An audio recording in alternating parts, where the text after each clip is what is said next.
ನೋಡ್ತಾ TV news ನಾನು ರೆಹಮಾನ್ ಹಾಸನ್. ಚಿತ್ರಹಿಂಸೆ ಕೊಟ್ಟು ರೇಣುಕಾಸ್ವಾಮಿ ಕೊಲೆಗೈದಂತಹ ಡಿ ಗ್ಯಾಂಗ್ ಪ್ರಕರಣಕ್ಕೆ ಸಂಬಂಧಪಟ್ಟಂತೆ ಒಂದಷ್ಟು ಅಪ್ಡೇಟ್ಸ್ ಅನ್ನ ನೋಡ್ತಾ ಹೋಗೋಣ.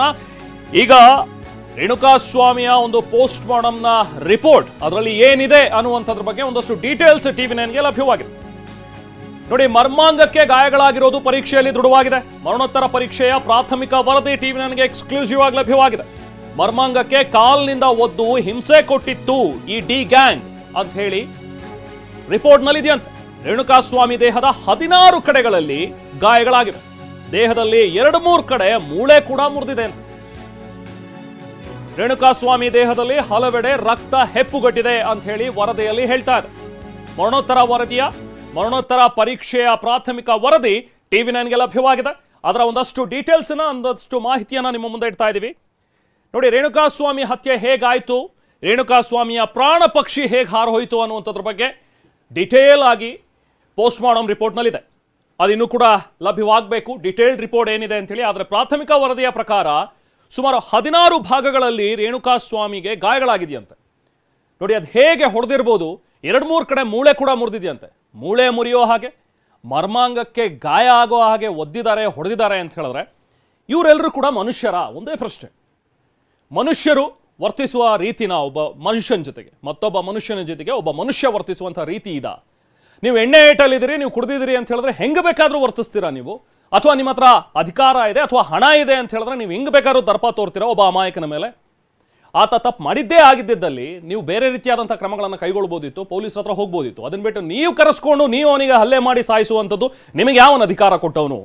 ಸೊ ಈ ಪ್ರಶ್ನೆ ಈಗ ಇಡೀ ರಾಜ್ಯದ ಜನ ಕೇಳ್ತಾ ಇದ್ದಾರೆ. ಬನ್ನಿ, ಈ ವರದಿ ಬಗ್ಗೆ ಮತ್ತಷ್ಟು ಡೀಟೇಲ್ಸ್ ಪಡೆಯೋಣ. ನಾವು ಪ್ರತಿನಿಧಿ ಕಿರಣ್ ನಮ್ಮ ಜೊತೆಗೆ ಜಾಯ್ನ್ ಆಗ್ತಾ ಇದ್ದಾರೆ. ಕಿರಣ್, ಈಗ PM-ನ ಒಂದಷ್ಟು ಡೀಟೇಲ್ಸ್ ಸಿಕ್ಕಿದೆ ಅನ್ನುವಂಥದ್ರ ಬಗ್ಗೆ ನಾವು ಕೂಡ ನೋಡ್ತಾ ಇದ್ವಿ. ಸೊ ಮರ್ಮಾಂಗಕ್ಕೆ ಒದ್ದಿರುವಂಥದ್ದಾಗಿರ್ಬೋದು, 16 ಕಡೆ ಗಾಯಗಳಾಗಿದೆ, ಮೂಳೆ ಕೂಡ ಮುರಿದು ಹಾಕಿದ್ದಾರೆ ಅಂತೇಳಿ, ಅಷ್ಟೊಂದು ಮೃಗೀಯವಾಗಿ ವರ್ತಿಸಿದ್ದಾರೆ ಅಂತೇಳಿ. ಕಿರಣ್, ಇನ್ನೇನೇನಿದೆ ವರದಿಯಲ್ಲಿ?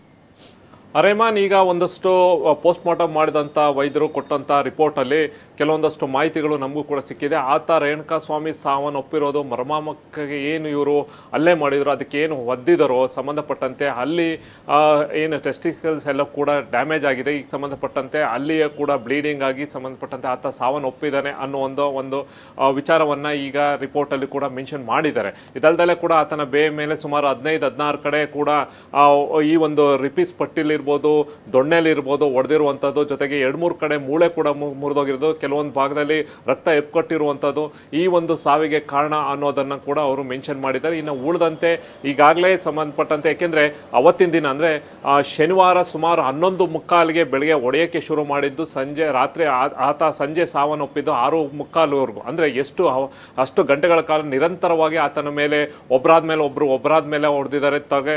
ಕೊನೆಗಂತೂ ಅಲ್ಲಿದ್ದಂಥ ಒಬ್ಬ ಅಕ್ಯೂಸ್ ನಂದೀಶ್ ಅಂತೂ ಆತನನ್ನು ತೆಗೆದು ಬಿಸಾಕಿರುವಂಥದ್ದು, ಗೋಡೆಗೆ ಹೊಡೆದಿರುವಂಥದ್ದು ಇದೆಲ್ಲವೂ ಕೂಡ ಕಂಡು ಬಂದಿದೆ. ಅಂತಿಮವಾಗಿ ದರ್ಶನ್ ಸಮ್ಮುಖದಲ್ಲಿ ಆತನು ಕೂಡ ಹೊಡೆದಿರುವಂಥದ್ದು ಕೂಡ ಈಗ ಬೆಳಕು ಬಂದಿದೆ. ಅಲ್ಲಿದ್ದಂಥ ನೋಡಿರುವಂಥ ಅಂದರೆ ಆತನ ದರ್ಶನ್ ಕೂಡ ಹೊಡೆದಿರುವಂಥದ್ದು, ಜೊತೆಗೆ ಅಲ್ಲಿದ್ದಂಥವರು ಕೂಡ ಈಗಾಗಲೇ ಹೇಳಿಕೆಯನ್ನು ಕೂಡ ಕೊಟ್ಟಿದ್ದಾರೆ.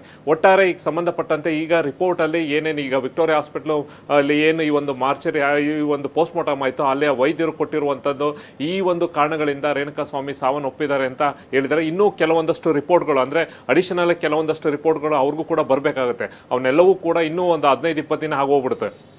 ಪೊಲೀಸರು ಈಗ ಮೇಲ್ನೋಟಕ್ಕೆ ಕಂಡು ಬಂದಿರುವಂಥದ್ದು ಹೀಗೆ ಈ ರೀತಿ ಸಾವನ್ನು ಒಪ್ಪಿದ್ದಾನೆ ಅಂತ ಒಂದಷ್ಟು ಇನ್ಫಾರ್ಮೇಷನ್ ಕೂಡ ಪೊಲೀಸರಿಗೆ ಕೊಟ್ಟಿದ್ದಾರೆ. ಇನ್ನು ಆ ದಿಕ್ಕಿನಲ್ಲಿ ಪೊಲೀಸರು ತನಿಖೆಯನ್ನು ಮಾಡ್ತಾ ಇದ್ದಾರೆ. ರೆಹಮಾನ್, ಕಿರಣ್, ಬಹುಶಃ ಪುರುಷರಿಗೆ ಅತ್ಯಂತ ಸೂಕ್ಷ್ಮವಾದಂತಹ ಸೆನ್ಸಿಟಿವ್ ಜಾಗ ಅಂತ ಹೇಳಿದ್ರೆ ಮರ್ಮಾಂಗ. ಅಲ್ಲಿಗೆ ಇವರು ಇಷ್ಟೊಂದು ಹೊಡೆದು ಟಾರ್ಚರ್ ಕೊಟ್ಟು ಆತನನ್ನ ಸಾಯಿಸಿದ್ದಾರೆ ಅಂತ ಹೇಳಿದ್ರೆ ಅಂಥ ದ್ವೇಷ ಏನಿತ್ತು ಇವನ ಮೇಲೆ ಅಂತ ಹೇಳಿ ಈತ ಒಂದು ಪೋಸ್ಟ್ ಮಾಡ್ದ ಅನ್ನೋ ಕಾರಣಕ್ಕೋಸ್ಕರ ಚಿತ್ರದುರ್ಗದಿಂದ ಅಲ್ಲಿ ಕರ್ಕೊಂಡು ಬಂದು ಇಷ್ಟರ ಮಟ್ಟಿಗೆ ಚಿತ್ರಹಿಂಸೆಯನ್ನು ಕೊಡ್ತಾರೆ ಅಂತ ಹೇಳಿದ್ರೆ ಇದೇನು ದುಡ್ಡಿನ ಮದನ ಅಥವಾ ಎಣ್ಣೆ ಏಟ ಅಥವಾ ಏನು? ನಮ್ಗೆ ಯಾರು ಕೂಡ ಕೇಳೋರು ಯಾರು ಇಲ್ಲ. ನಾವು ಹೆಂಗೆ ಬೇಕಾದರೂ ಸ್ವೇಚ್ಛಾಚಾರವಾಗಿ ನಡ್ಕೋತೀವಿ ಅನ್ನುವಂಥ ಒಂದು ದರ್ಪನ ಏನು ಹೇಳ್ಬೋದು ಇದಕ್ಕೆ ಕಿರಣ್?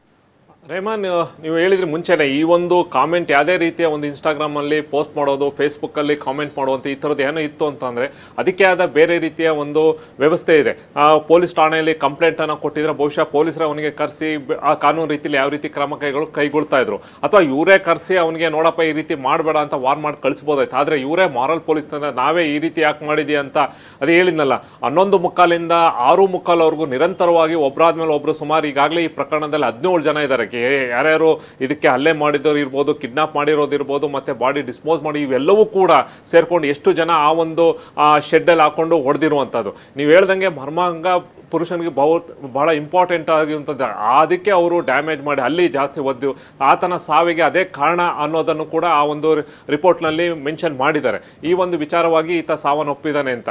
ಈ ಒಂದು ಇದರ ಹಿನ್ನೆಲೆಯಲ್ಲಿ ಯಾಕೆಂತಂದರೆ ಅಲ್ಲಿಗೆ ಯಾರು ಹೊಡೆದ್ರು ಏನು ಅನ್ನೋದ್ರ ಬಗ್ಗೆ ಮುಂದಿನ ಹಂತದಲ್ಲಿ ತನಿಖೆ ಮಾಡ್ತಾರೆ. ಯಾಕೆಂದರೆ ಎಲ್ಲರನ್ನೂ ಕೂಡ ಈಗಾಗಲೇ ಪೊಲೀಸ್ ಕಸ್ಟಡಿ ತೊಗೊಂಡಿದ್ದಾರೆ.